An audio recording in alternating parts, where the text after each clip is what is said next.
അന്വേഷിക്കേണ്ട കാര്യമല്ല.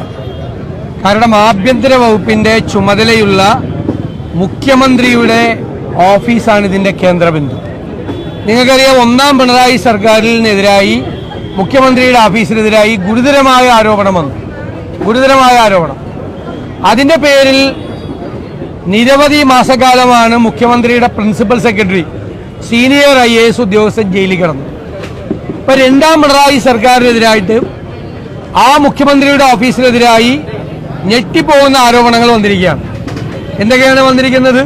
കൊലപാതകം, കൊള്ള, അഴിമതി, സ്വത്ത് സമ്പാദനം, സ്വർണം കള്ളക്കടത്ത്, സ്വർണം പൊട്ടിക്കൽ. ഒരു മുഖ്യമന്ത്രിയുടെ ഓഫീസാണ്.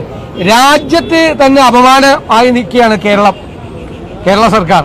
ഒരു മുഖ്യമന്ത്രിയുടെ ഓഫീസിന് നേരെയാണ് ഇത്ര ആരോപണം. വീണ്ടും സ്വർണം പൊട്ടിക്കലും സ്വർണ്ണ കള്ളക്കടത്തും ഒക്കെ മുഖ്യമന്ത്രിയുടെ ഓഫീസ് കേന്ദ്രീകരിച്ച് ക്രമസമാധാനത്തിന്റെ ചുമതലയുള്ള ആൾ നടത്തിയിരുന്നു. അതിന് ഇപ്പോ അൻവറിന്റെ ആരോപണമാണല്ലോ വന്നത്, MLA-യുടെ ആരോപണം, ഭരണകക്ഷിയാണ്. അതിന് പിന്തുണ കൊടുത്തത് മുഴുവൻ മുഖ്യമന്ത്രിയുടെ പൊളിറ്റിക്കൽ സെക്രട്ടറിയാണെന്ന് പറഞ്ഞിരിക്കുന്നു. മുഖ്യമന്ത്രിയുടെ പൊളിറ്റിക്കൽ സെക്രട്ടറി CPM നേതാവാണ്. മുഖ്യമന്ത്രി മുഴുവൻ ഉത്തരവാദിത്വം കൊടുത്തിരിക്കുന്ന ആളാണ്. അപ്പൊ മുഖ്യമന്ത്രിക്ക് എങ്ങനെ ഈ ഉത്തരവാദിത്തത്തിൽ നിന്ന് ഒളിച്ചോടാൻ പറ്റും? ഈ അന്വേഷണം നടത്തേണ്ടത് CBI ആണ്. കാരണം ഇത് it's only A tip of an iceberg. ഒരു മഞ്ഞുമലയുടെ അറ്റം മാത്രമാണ് പുറത്തു വന്നിരിക്കുന്നത്. ഇത് ചെറിയ കാര്യങ്ങൾ മാത്രമേ പുറത്തു വന്നിരിക്കുന്നത്. ഇതിനേക്കാൾ ഭീകരമായ കാര്യങ്ങൾ ഈ കോക്കസ്, ഈ ഉപജാപക സംഘം നടത്തിയിട്ടുണ്ട്. കേരളം ഞെട്ടാൻ പോകുന്ന ഗുരുതരമായ കുറ്റകൃത്യങ്ങളാണ് നടന്നിരിക്കുന്നത്. അപ്പൊ ക്രിമിനലുകളുടെ താവളമാണ് മുഖ്യമന്ത്രിയുടെ ഓഫീസ്. അതുകൊണ്ടാണ് ഞങ്ങൾ പറഞ്ഞത്, ഒരു നിമിഷം പോലും മുഖ്യമന്ത്രി ആ കസേരയിൽ ഇരിക്കാൻ യോഗ്യനല്ല. ഇത് CBI അന്വേഷണത്തിന് വിട്ടുകൊടുത്തുകൊണ്ട് മുഖ്യമന്ത്രി രാജിവെച്ച് ഇറങ്ങിപ്പോണമെന്നാണ് ഞങ്ങൾ ആവശ്യപ്പെടുന്നത്. ഇതിനേക്കാൾ വലിയ ആരോപണം ഒരു മുഖ്യമന്ത്രിക്ക് നേരിടാൻ എന്താ ഉള്ളത്? കേരളം ഭരിച്ച ഏതെങ്കിലും മുഖ്യമന്ത്രി ഇതുപോലെ ഒരു ആരോപണം നേരിട്ടിട്ടുണ്ടോ? ഇതുപോലെ നാണം കെട്ട ആരോപണം, സ്വർണ്ണക്കള്ളക്കടത്തും സ്വർണം പൊട്ടിക്കലും അതുമായി ബന്ധപ്പെട്ട തെളിവ് നശിപ്പിക്കുന്നതിന് വേണ്ടിയിട്ടുള്ള കൊലപാതകം ഉൾപ്പെടെ കാര്യങ്ങളാ. 2 കൊലപാതകങ്ങളാണ് ഇപ്പൊ പുറത്തു വന്നിരിക്കുന്നത്. 2 കൊലപാതകങ്ങൾ. സ്വർണ്ണക്കള്ളക്കടത്തുമായി ബന്ധപ്പെട്ട 2 കേസിൽ തെളിവ് നശിപ്പിക്കുന്നതിന് വേണ്ടി 2 കൊലപാതകങ്ങൾ ഈ മുഖ്യമന്ത്രിയുടെ ഓഫീസ് ആസൂത്രണം ചെയ്തു എന്നാ പറഞ്ഞിരിക്കുന്നത്. ഇതിനേക്കാൾ ഇന്ത്യയിലെ ഏത് മുഖ്യമന്ത്രിക്കെതിരായി ഇത്രയും ഗുരുതരമായ ആരോപണം വന്നിട്ടുണ്ട്? ഇന്ത്യയിലെ ഏത് മുഖ്യമന്ത്രിക്ക് വന്നിട്ടുണ്ട്? ഇദ്ദേഹത്തിന് നാണമുണ്ടോ അധികാരത്തിൽ കടിച്ചു തൂങ്ങാൻ? ആ പാർട്ടിയിൽ നട്ടലുള്ള ഒരുത്തരുണ്ടോ ഇത് ചോദിക്കാൻ? ആ CPM-ൽ എത്രയും ഗുരുതരമായ ആരോപണമാണ്. ഇങ്ങനെ ഭയന്ന് കഴിയുകയാണ് അവരെല്ലാവരും. ഇപ്പൊ ഇത് വളരെ കേരളം ഞെട്ടിപ്പോകുന്ന സംഭവം തന്നെയാണ്.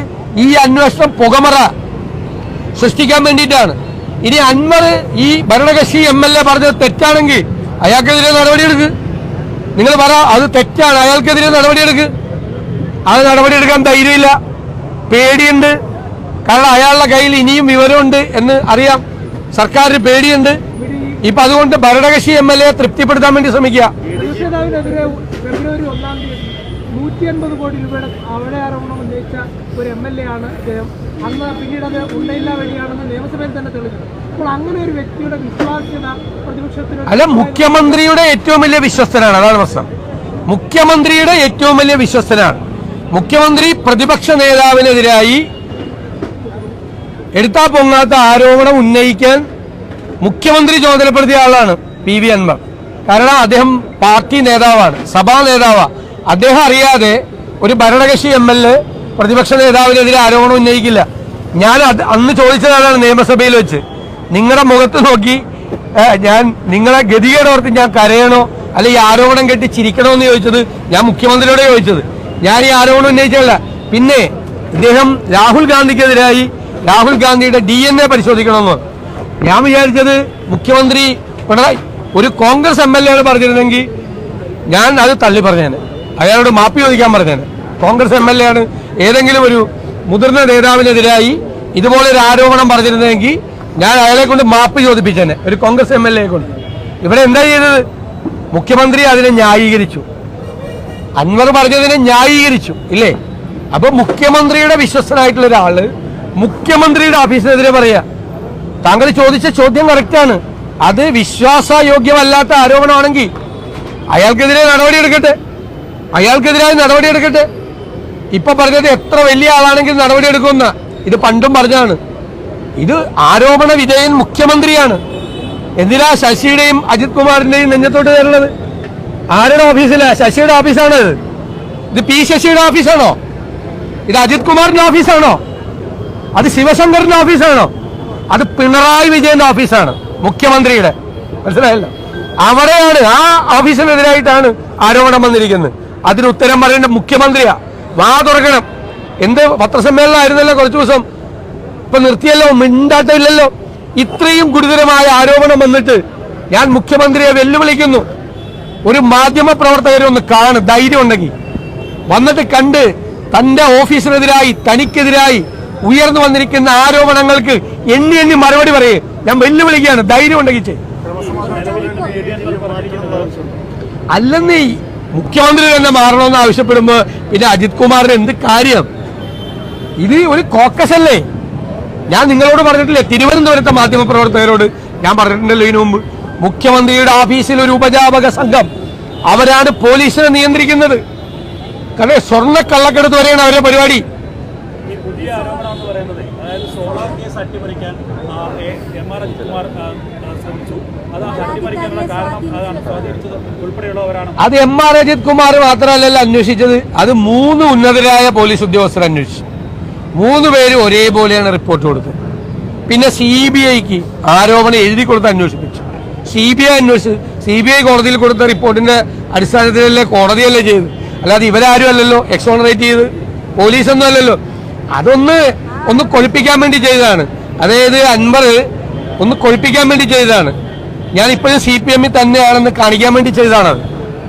ഇപ്പോഴും ഞാൻ ചോദിക്കട്ടെ, ഏതെങ്കിലും ഭരണകക്ഷി MLA ഈ കമ്മ്യൂണിസ്റ്റ് പാർട്ടിയുടെ ചരിത്രത്തിൽ ഇതുപോലൊരു ആരോപണം മുഖ്യമന്ത്രിക്കെതിരെ ഉന്നയിച്ചിട്ടുണ്ടോ? മുഖ്യമന്ത്രിക്കെതിരെയല്ലേ ഉന്നയിച്ചത്? അല്ല, ഞങ്ങൾ മുഖ്യമന്ത്രി മാറണമെന്ന് ആവശ്യപ്പെടുക. പിന്നെ എന്താ അജിത് കുമാർ? അല്ല, ഉണ്ടാവില്ലല്ലോ. പുതിയ മുഖ്യമന്ത്രി വന്ന ആദ്യം അതിനർത്ഥം ഈ ആരോപണം ശരിവെക്കുന്നതല്ലേ? അതിനർത്ഥം മുഖ്യമന്ത്രി മാറിയാൽ ഈ ആരോപണം ശരിയാണെന്നല്ലേ? അപ്പൊ അല്ല, ഞാൻ അവർക്കെതിരായി CBI അന്വേഷിക്കണമെന്ന് പറഞ്ഞു. CBI അന്വേഷിക്കുന്ന ആള് ക്രമസമാധാന ചുമതലയിൽ ഇരിക്കണമെന്ന് ഞാൻ പറയും.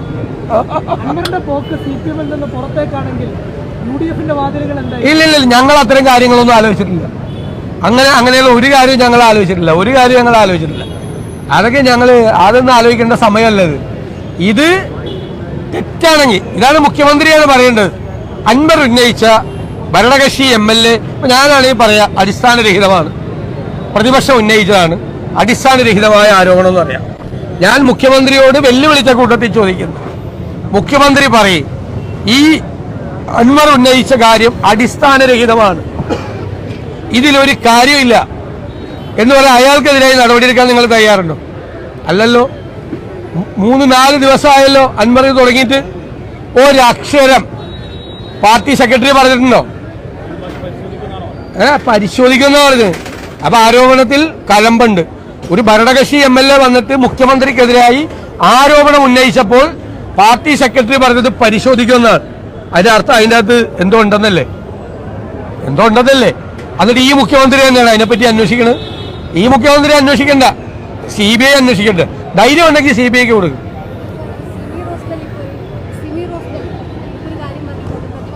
ഞങ്ങളെല്ലാം ഇന്നലെ മറുപടി പറഞ്ഞു. അതൊക്കെ ഇന്നലെ കൃത്യമായിട്ട് മറുപടി പറഞ്ഞു. ഇനി മറുപടി ഒന്നും അത് നിങ്ങൾ ഇതിൻ്റെ അകത്ത് വെള്ളം ചേർക്കും വേണ്ട. നിങ്ങൾ ഇതിൻ്റെ അകത്ത് ഒരു വെള്ളം ചേർക്കണ്ട. ഈ വിഷയത്തിൽ വെള്ളം ചേർക്കാൻ വേണ്ടിയിട്ട് ഒരു ശ്രമവും നടത്തണ്ട. അതിനൊക്കെയുള്ള കൃത്യമായ മറുപടി കൊടുത്തിട്ടുണ്ട്. ഞാനല്ലല്ലോ നടപടി എടുത്ത KPC പ്രസിഡന്റ്, അവിടെ ചോദിച്ചത്. അതെനിക്കറിയില്ല. ഇത് ഡൈലൂട്ട് ചെയ്യണ്ട ഈ വിഷയം. അതിനാണല്ലോ ഇത് കൊണ്ടുവന്നത്.